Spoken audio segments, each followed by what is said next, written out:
कौन सा क्वेश्चन चलेगा? 7।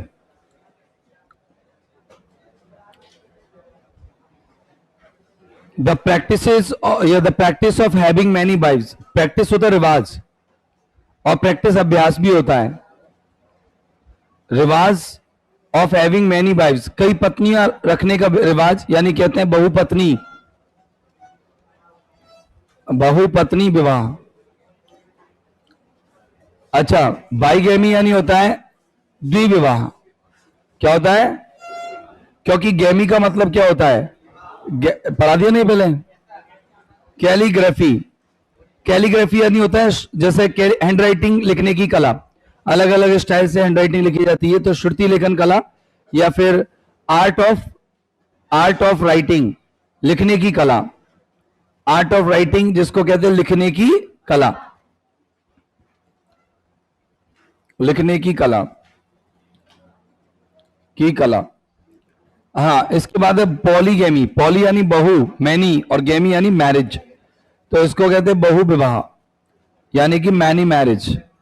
अब बहु विवाह का मतलब क्या होता है? या तो बहुत पति आएंगे या फिर बहुत पत्नी आएंगी। पॉलीएंड्री, बहुपति, बहुपति विवाह। लेकिन आंसर तो, क्वेश्चन तो क्या पूछा है? बहुपत्नी विवाह। अब पत्नी वाला तो कोई वर्ड ही नहीं आया, इसलिए क्या आ जाएगा? पॉलीगैमी। हाँ, हो गया। टेक ग्रेट प्लेजर, पहले से लिख के लाया करो कॉपी में। टेक ग्रेट प्लेजर मतलब बहुत ज्यादा आनंद लेना, बहुत आनंद लेना। अब बहुत आनंद लेने के लिए कोई वर्ड आना चाहिए ना, तो देखो, रिवेल। रिवेल यानी क्या होता है? रिवेल यानी होता है आनंद लेना। क्या लेना? आनंद लेना। आनंद लेने को मतलब इंग्लिश में कहते हैं हैव फन, हैव फन, या फिर enjoy, ENJOY, enjoy. Satisfied, satisfied यानी क्या होता है? संतुष्ट। संतुष्ट को इंग्लिश में बोलते हैं सैटिएटेड, सैटिएटेड, संतुष्ट। अपोल्ड, अपोल्ड यानी बनाए रखना। क्या होता है? बनाए रखना। बनाए रखना मतलब मेंटेन करना। क्या होता है? मेंटेन करना। ओवरऑल, ओवरऑल मानी क्या? जीर्णोद्धार करना, पुनरुद्धार करना, जीर्णोद्धार करना, यानी कि रिजुवनेट करना। हाँ, रिनोवेट, रिनोवेट यानी होता है जीर्णोद्धार करना, किसी चीज को फिर से बनाना। रीजनरेट करना, GENERAT, रीजनरेट करना। तो आपका आंसर क्या आएगा? ए, रिवेल, आनंद लेना, हैव फन।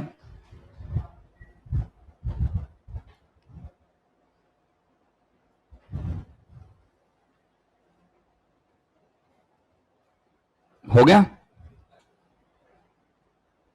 हाँ, अगला है गेट हॉट एंड कोल्ड, मतलब कभी गर्म हो जाना, कभी ठंडा हो जाना। मतलब कैसे मूड में रहना, कभी अचानक से कभी दुख में चले जाना, कभी सुख में चले जाना। तो मतलब कभी डर में चले जाना, कभी चिंता में। कहां है? तो गॉट अंग्री, नाराज होना नहीं। गॉट इरिटेटेड, चिंतित होना या फिर चिढ़ जाना नहीं। ठंडे से बाहर आना नहीं। अचानक से किसका भाव आना? डर और चिंता का। कभी डर, कभी चिंता, कभी डर, कभी चिंता। ये दोनों ही शब्द नेगेटिव हैं। कौन कौन से? कभी डर, कभी चिंता का भाव आना। सुनो, ये वाला जो सेंस है ना, जैसे हॉट, गर्म भी चीज बेकार होती है और ज्यादा ठंडी भी चीज बेकार होती है। तो हॉट होगी तो अपन को डर लगेगा, और कोई चीज गर्म हो, कोल्ड होगी तो फिर अपन को चिंता होगी। जैसे कोई बुखार, जैसे मैंने कहा कोई गर्म हो गया बहुत ज्यादा, कोई का टेम्परेचर बहुत ज्यादा गर्म हो गया, तो अपन को क्या होगा? डर, कि यार कहीं चला ना जाए। और अगर कोई का ज्यादा ही ठंडा हो गया शरीर, तो भी अपन क्या करेंगे? चिंता में आ जाएंगे कि यार कहीं चला ना जाए। कुल मिला के get hold, hot and cold में क्या होता है? दुख और डर और चिंता होती है। हो गया? अच्छा, ये स्पेलिंग सही है क्या? गेट अप बंस लॉइंस, लाइन्स सही है कि लॉइंस? गलत है ना? नहीं है, गलत, सही है। LION, ये तो होता है शेर। और LOIN ये होता है कमर के बगल का मांस, ढंढेर जिसे कहते हैं, बगल का मांस, कमर के बगल का मांस। तो अब अगर मान लो कोई ग्रेटर बर्न्स लॉइंस मतलब अपने कमर के बगल के मांस को कम कर लेगा, इसका मतलब बहुत मेहनत करेगा, काम के लिए तैयार रहना, get ready for a job, काम के लिए तैयार रहना। तो आंसर पहले ही वाला आ जाएगा, काम के लिए तैयार रहना।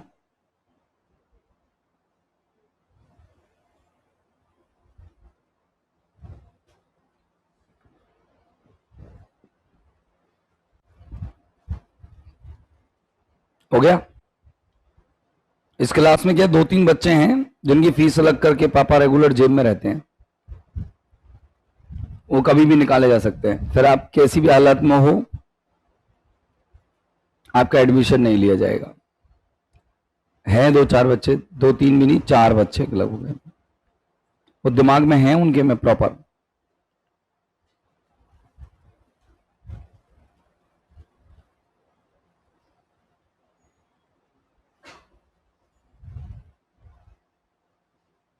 हटा दूं?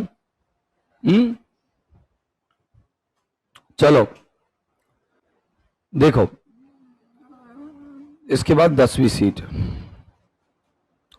ये अपन कल 6 क्वेश्चंस इसके कर लेंगे, है ना। अब 2 दिन का एवरेज हो गया, 2 दिन में अपन एक शीट को पूरी कर लेते हैं।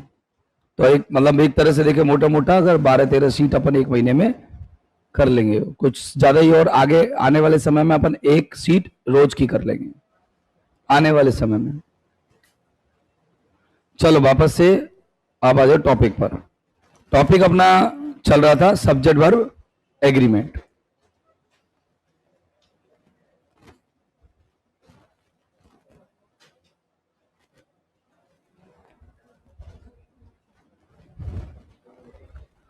Subject verb agreement,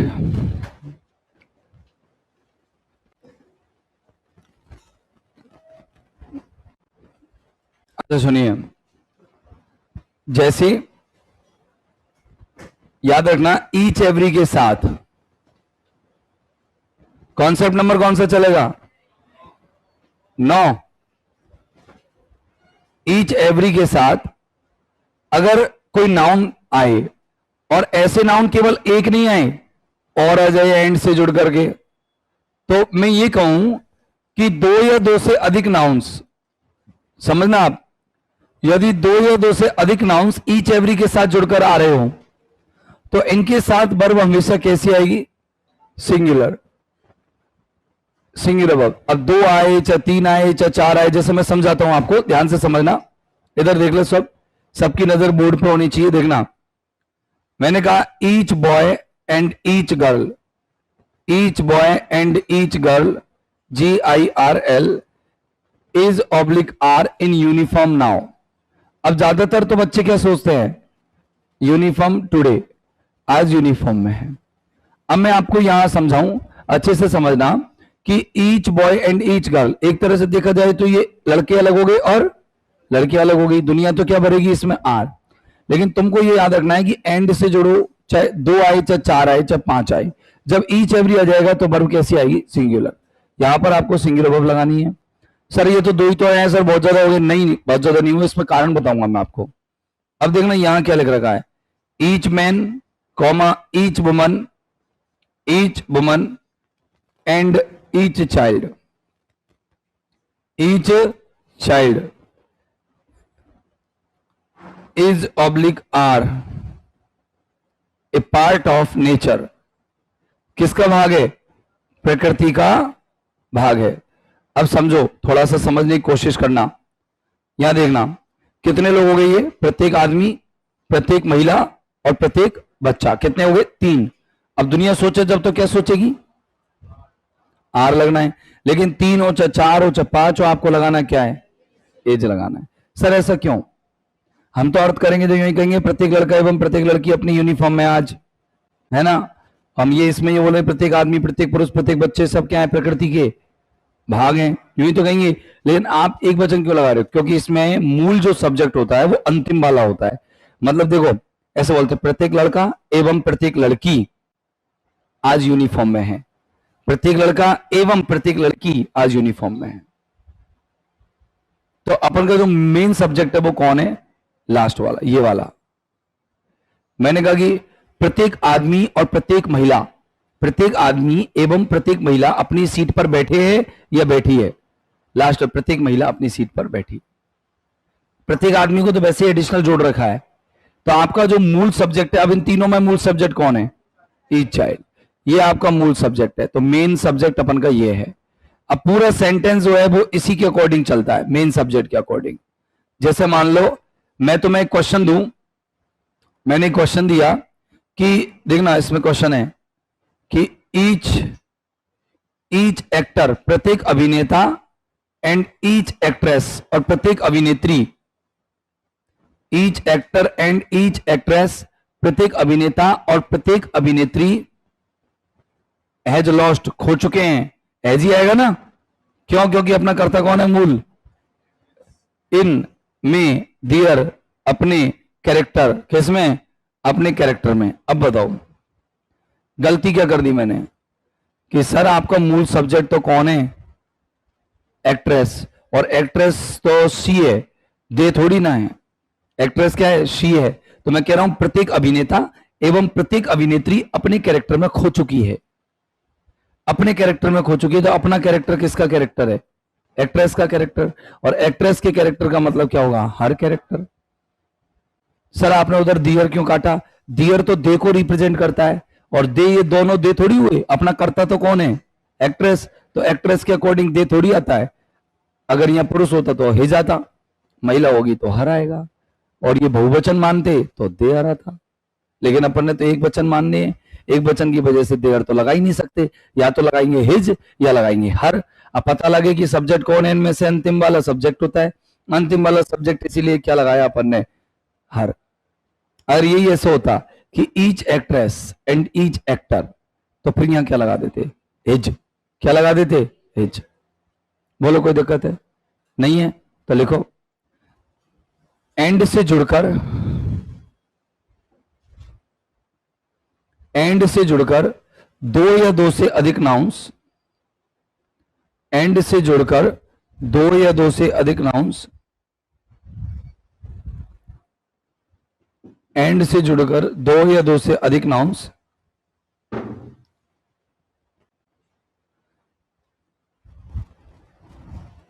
each every के साथ आए हों, ईच एवरी के साथ आए हों,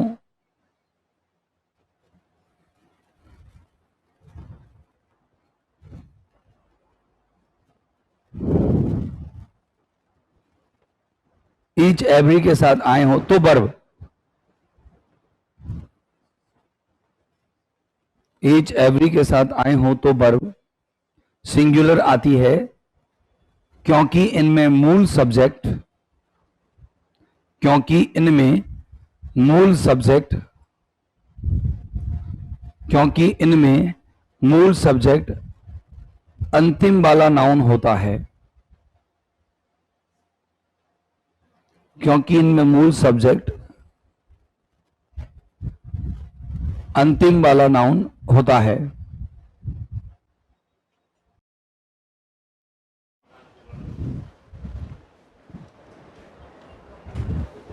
हो गया? इसके बाद अगला कॉन्सेप्ट, कॉन्सेप्ट नंबर नेक्स्ट लिखो। कॉन्सेप्ट नंबर कौन सा है? 10। एंड से जुड़कर यदि निम्न कंपाउंड नाउन्स आए,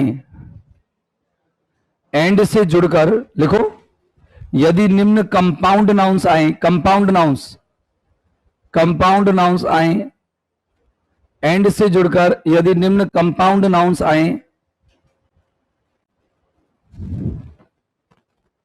तो वर्ब, तो वर्ब इनके साथ भी सिंगुलर ही रहती है, तो वर्ब इनके साथ भी सिंगुलर ही रहती है। वो कंपाउंड नाउन कौन कौन से, में लिस्ट बना लो। राइस एंड करी, अर्थ के लिए जगह छोड़ देना। ब्रेड एंड बटर, या फिर मत लिखो, अर्थ को जरूरी नहीं है, लिखना चाहो तो लिख देना। Bag and baggage,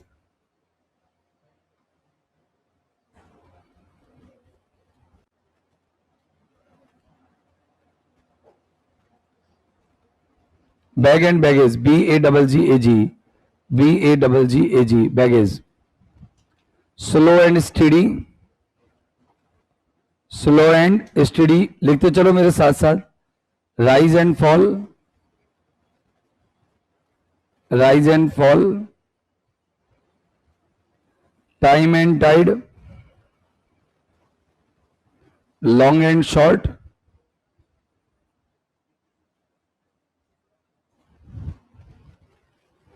some and substance,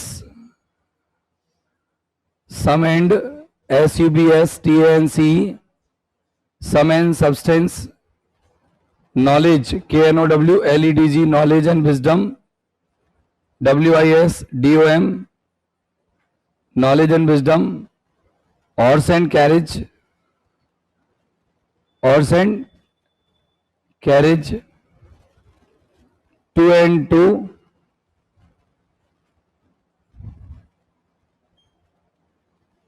to and two. Hammer and sickle,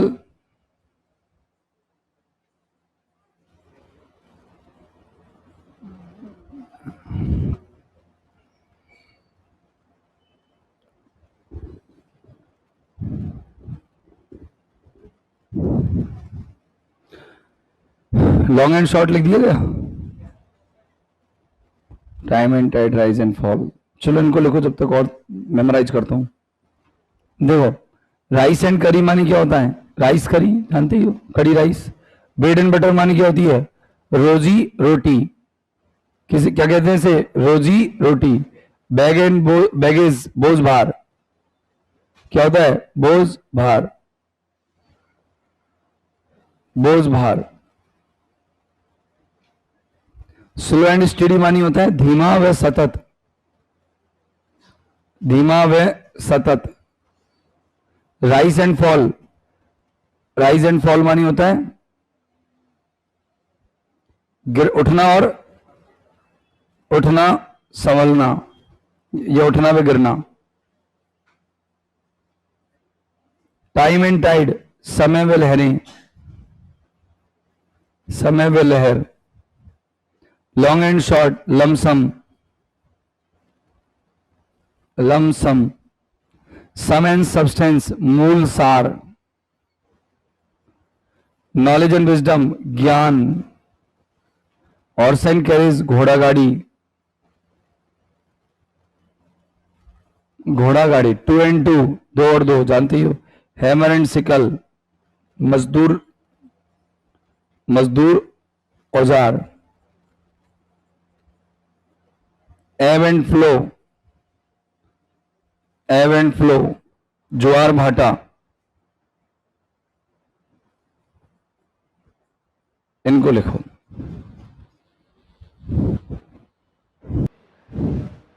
आगे लिखो।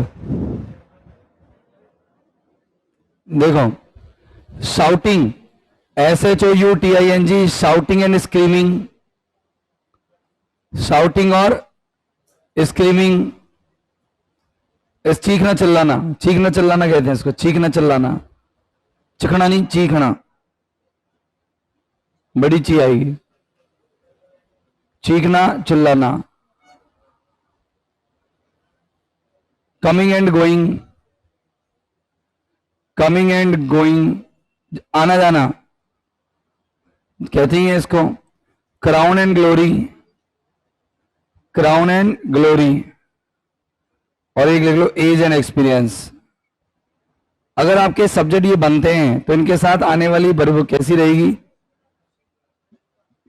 सिंगुलर। मैं जो सेंटेंस लिख रहा हूं उससे बाहर एग्जाम में आएगा नहीं, जो मैं सेंटेंस लिख रहा हूं, जो भी मैं इनके सेंटेंस लिखूंगा उससे बाहर नहीं आएगा। देखो, सबसे पहला क्वेश्चन है, 2 and 2 मेक 4। एरर निकालो। 2 and 2 मेक 4, 2 और 2 4 होते हैं। अच्छा, मेक नहीं आएगा, क्या आएगा? मेक्स, क्योंकि वर्ब सिंगुलर आएगी। मैंने कहा टाइम एंड टाइड, ये एग्जाम में आए हुए क्वेश्चन है जो मैं लिख रहा हूं। Time and tide wait for none, तो वेट फॉर आएगा कि वेट्स फॉर आएगा? सही क्या है बोलना? क्यों? क्योंकि ये गलत है ना, क्योंकि ये सिंगुलर कंपाउंड बन जाता है। ठीक है ना। एक और है जैसे slow and steady, slow and STEADY, slow and steady, win oblique wins the race. बोलो, विंस द रेस या विन द रेस? विंस ना कि win. Sum and substance, sum and substance, substance are required to know, are required to know। बोलो, are आएगा कि as? As आएगा। Bread and butter, bread and butter, BUTTER, is oblique are hard to earn. बोलो, रोजी रोटी कमाना बड़ा मुश्किल होता है। बोलो, आर कटेगा, एज आएगा। एज एंड एक्सपीरियंस, उम्र और अनुभव, experience, grow oblique grows through out life, through out life, जीवन भर बढ़ते रहते हैं। बोलो, हैं? ग्रोज कैसे? क्योंकि कंपाउंड नाउन है, ग्रोज आएगा, ग्रो नहीं आएगा। लिख दो।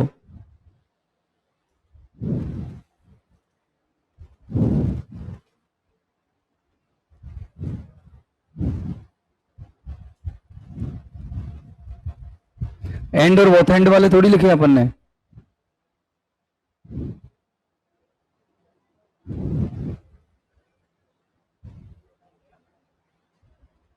जल्दी लिखना थोड़ा सा। Time and tide waits for none, NONE, none. Time and tide, अच्छा टाइड नहीं लिखा मैंने दूसरा, इसको सही कर देता हूं, 1 मिनट रुक जाओ। टाइम एंड टाइड है ना?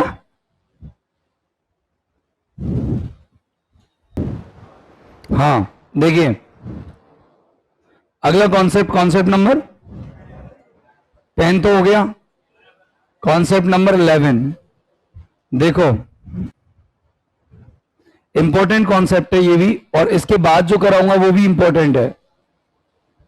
देखना क्या कह रहा है ये।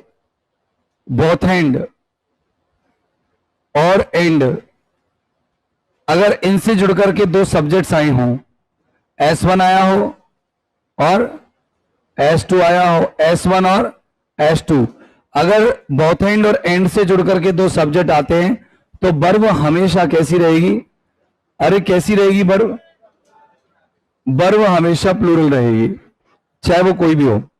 एक चीज ध्यान रखना कि बोथ एंड से जब भी कोई दो सब्जेक्ट जुड़ेंगे तो इन दोनों सब्जेक्ट को टोटल करके देखना। जैसे राम एंड श्याम, तो ये टोटल कितने हो गए? 2, तब तो बोथ एंड सही है। लेकिन इनकी संख्या अगर 2 से ज्यादा करेगी तो फिर बोथ को काटना पड़ेगा तुम्हें। जैसे मैं एक एग्जांपल लिखता हूं, मैंने कहा कि both Rahul and you, Rahul and ऐसे लिख दो, both Rahul and Seema, Seema is oblique are siblings, SIBLINGS, भाई बहन है। अब एक बार बताओ कि यहां पर इस सेंटेंस में राहुल और सीमा कितने लोग हैं?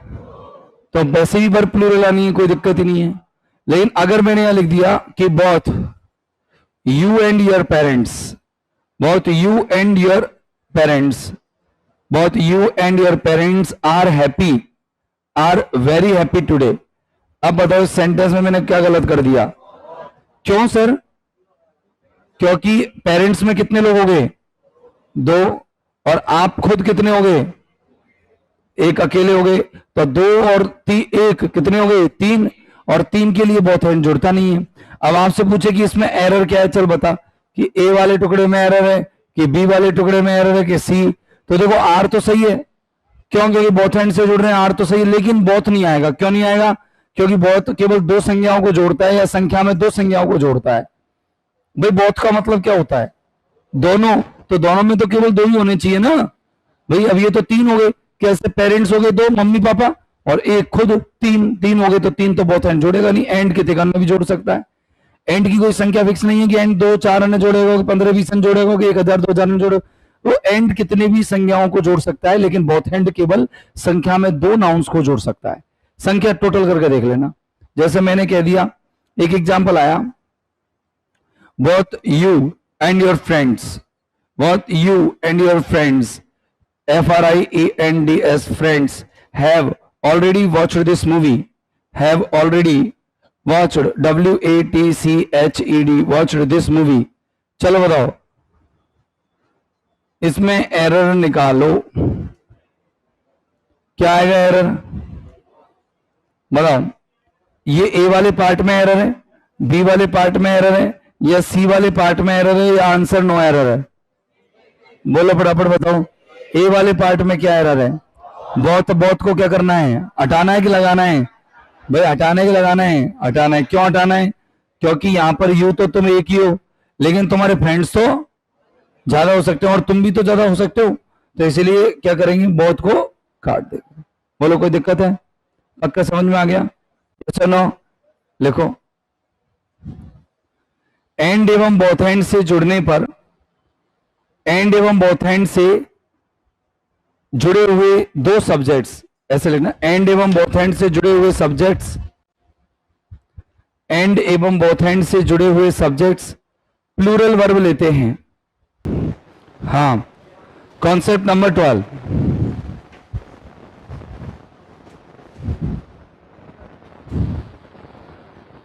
कॉन्सेप्ट नंबर 12 क्या कहता है? सुन लो, एक मिनट। अच्छा, ये दो सेंटेंस लिख रहा हूं मैं, आप दो के चार लिखूंगा, आप चारों में डिफरेंस निकाल के बताना। अब चाहो तो आप नहीं, पहले कॉन्सेप्ट ही लिखेंगे फिर एग्जांपल्स लिखेंगे, लेकिन आप पहले समझो कि मैं लिख क्या रहा हूं। अच्छा, ये क्या लिख रहा है? बोलते जाओ, द, मेरे साथ साथ बोलते जाओ। द, मैन हटाओ, दूसरे ले लेते। The captain, CAPTAIN, the captain and coach, COACH, has oblique have, trend, TRAINED, trend me well.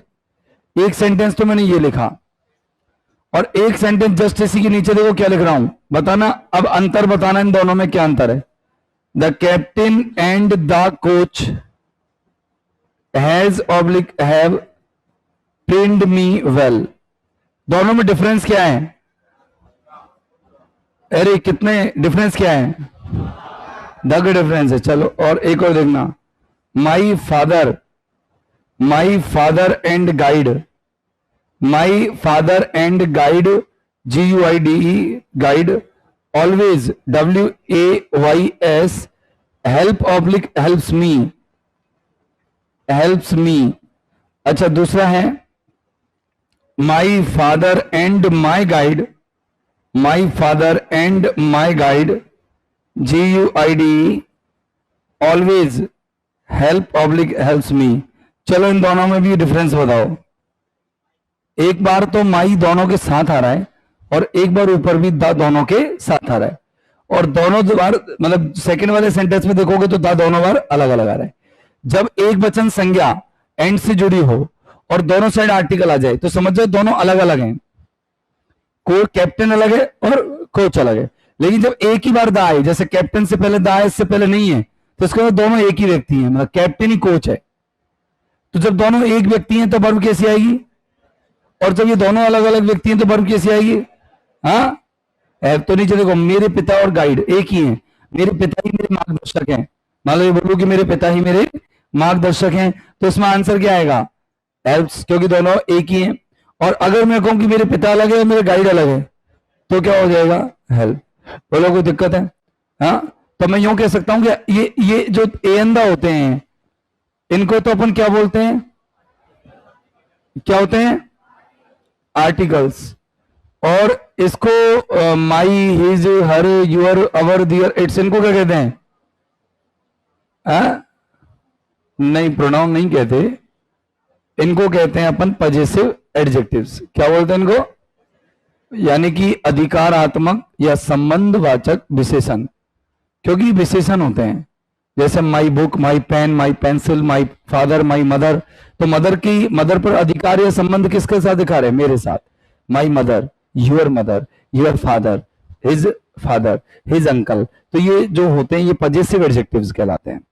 तो अगर मैं यूं कहूं कि एंड से जुड़ करके दो नाउन्स में से केवल प्रथम नाउन से पहले आर्टिकल और पजेसिव एडजेक्टिव हो, तो ये दोनों क्या हैं? दोनों कैसे नाउन है? एक ही। S1 और S2 दोनों किसको रिप्रेजेंट करेंगे? एक ही को। तो वर्ब कैसी आएगी? Singular verb. और अगर मान लो आर्टिकल और पजेसिव एडजेक्टिव दोनों ही साइड हो, क्या हो? दोनों ही साइड। यहां S1 से पहले भी हो और आर्टिकल एडजेक्टिव S2 से भी पहले हो, तो फिर अपन का ये दोनों क्या हो गए? अलग अलग। तो वर्ब कैसी आएगी? Plural verb. तो लिखो, एंड से जुड़ी हुई दो नाउन्स, एंड से जुड़ी हुई दो नाउन्स किसी एक ही सब्जेक्ट को दिखाए या दर्शाए। एंड से जुड़ी हुई दो नाउन्स किसी एक ही सब्जेक्ट को दर्शाएं। इंपॉर्टेंट लगा लेना, मोस्ट इंपॉर्टेंट इस रूल को। एंड से जुड़ी हुई दो नाउन्स किसी एक ही किसको?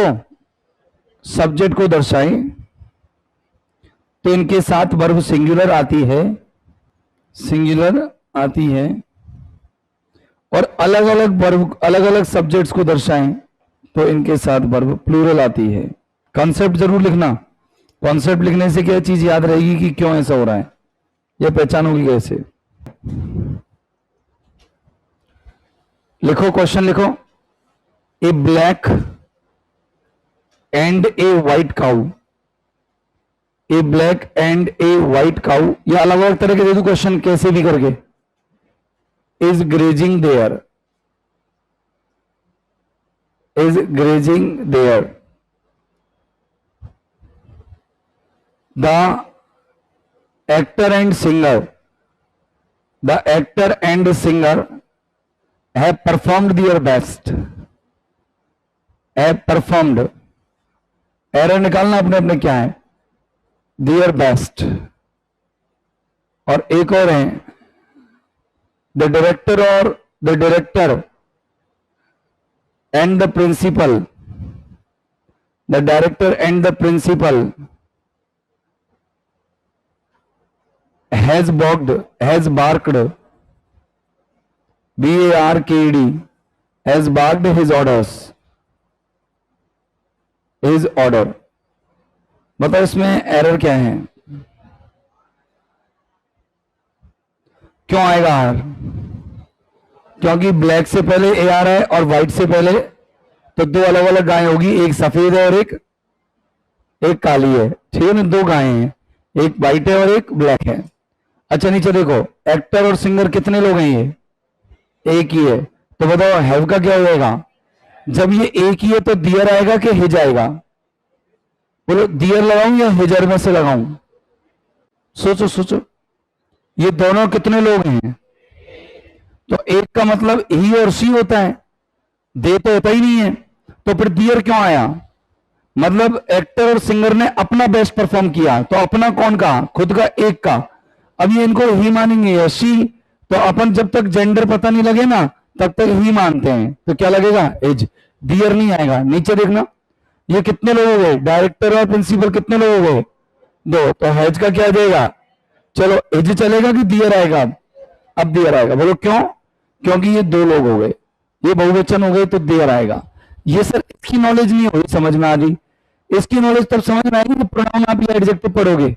लेकिन एक मोटा मोटा बता देता हूं कि अगर आपको लगता है कि ये एक वचन संज्ञा है, दोनों एक वचन है, तो प्रोनाउन भी एक वचन चलेगा। अब एक वचन प्रोनाउन में तीन तरह के प्रोनाउन होते हैं, सुन लो। एक वचन प्रोनाउन में तीन तरह के प्रोनाउन होते हैं, सुन लो। पुरुष है तो हिज, महिला, मतलब एक वचन एडजेक्टिव में तीन तरह के एडजेक्टिव होते हैं। अगर एक वचन पुरुष है तो हिज, एक वचन महिला है तो हर, और कोई निर्जीव है तो इट्स। अब बताओ, ये दोनों एक वचन है तो दोनों पुरुष ही हैं, एक्टर और सिंगर, तो क्या लगा दिया? एज। लेकिन अगर ज्यादा होते हैं, चाहे वो पुरुष ज्यादा हो, चाहे महिला ज्यादा हो, चाहे वस्तु ज्यादा हो, तो आपको देर लगाना है। तो प्रिंसिपल और डायरेक्टर दोनों अलग अलग हो गए तो ज्यादा हो गए, तो इसलिए क्या हो जाएगा? देर। समझ गए मेरी बात? लिख लो। आज के लिए इतना ही।